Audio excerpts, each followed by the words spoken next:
Olá e bem-vindos ao nosso podcast sobre políticas urbanas.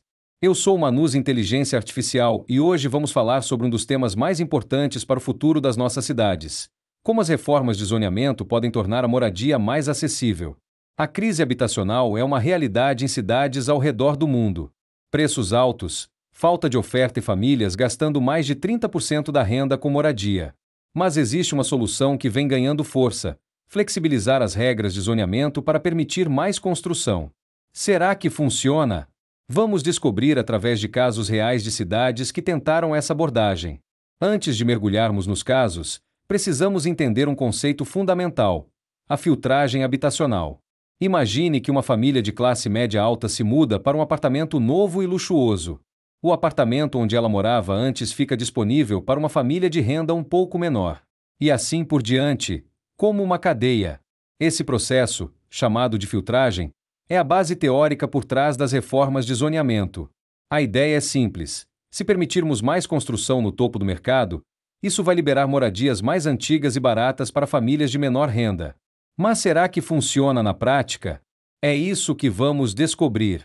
Vamos começar com uma história de sucesso: Minneapolis, nos Estados Unidos. A partir de 2009, a cidade começou uma série de reformas graduais que culminaram no Plano Minneapolis 2040.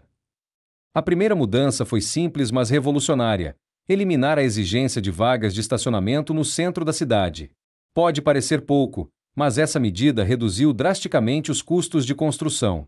Depois, expandiram essa regra para áreas próximas ao transporte público e, finalmente, para toda a cidade.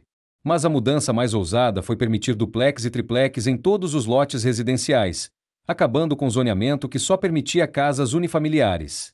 Os resultados foram impressionantes. Entre 2017 e 2022, o estoque de moradias cresceu 12% em Minneapolis, enquanto os aluguéis subiram apenas 1%. No resto do estado de Minnesota, a oferta cresceu só 4% e os aluguéis subiram 14%.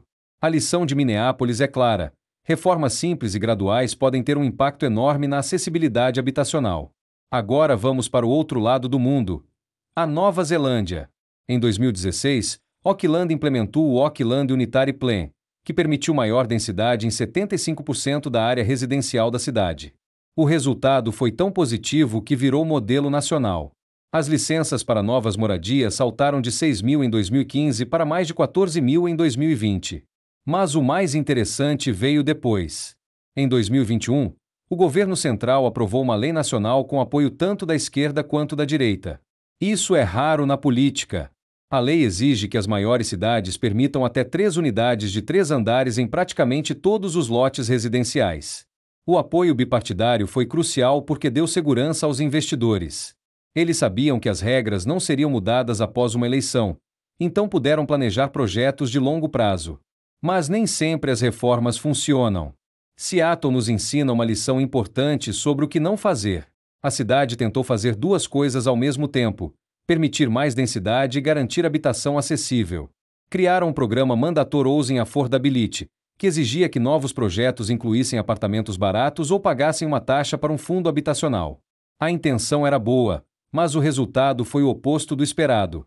Um estudo detalhado mostrou que a construção, na verdade, caiu nas áreas afetadas pelo programa. Por quê? Os desenvolvedores acharam o programa muito complicado e caro. Então preferiram construir em áreas vizinhas, mesmo com menor potencial construtivo. A lição de Seattle é que boas intenções não bastam. Se você tornar a construção muito complicada ou cara, os desenvolvedores simplesmente vão para outro lugar. Mas espera aí: se mandatos de habitação acessível não funcionaram em Seattle, por que funcionam em outros lugares? Vamos para Viena, na Áustria. A cidade tem uma regra similar. Em grandes empreendimentos, 2/3 das unidades devem ser habitação social com aluguéis controlados. A diferença é que Viena tem um sistema robusto de habitação pública há décadas. A cidade é o maior proprietário de imóveis da Europa, com quase 500 mil de apartamentos públicos. Quando você tem essa infraestrutura, mandatos de habitação acessível funcionam porque não dependem só de subsídios cruzados. A própria cidade constrói e administra as moradias. O resultado? Viena é consistentemente classificada como uma das cidades mais habitáveis do mundo, com aluguéis estáveis e alta qualidade de vida. Para fechar nossos casos, vamos para a Suíça, que nos dá a evidência científica mais clara. Pesquisadores estudaram os efeitos do upzoning em várias cidades suíças usando métodos econométricos rigorosos. Descobriram que permitir maior densidade aumenta o número de unidades habitacionais em cerca de 9%. Mas, e esse é um mais importante, esse efeito leva de 5 a 10 anos para aparecer. O upzoning não é uma solução rápida. É uma estratégia de longo prazo. Então, o que aprendemos com esses casos? Primeiro, sim, um zoneamento menos restritivo aumenta a filtragem e pode tornar a moradia mais acessível. A teoria funciona na prática. Segundo, o tempo é crucial. Os benefícios levam anos para aparecer. Políticos e cidadãos precisam ter paciência. Terceiro, simplicidade funciona melhor que complexidade. Minneapolis teve sucesso com mudanças diretas. Seattle falhou com um programa complicado. Quarto, o contexto importa. O que funciona em Viena pode não funcionar em Seattle, e vice-versa.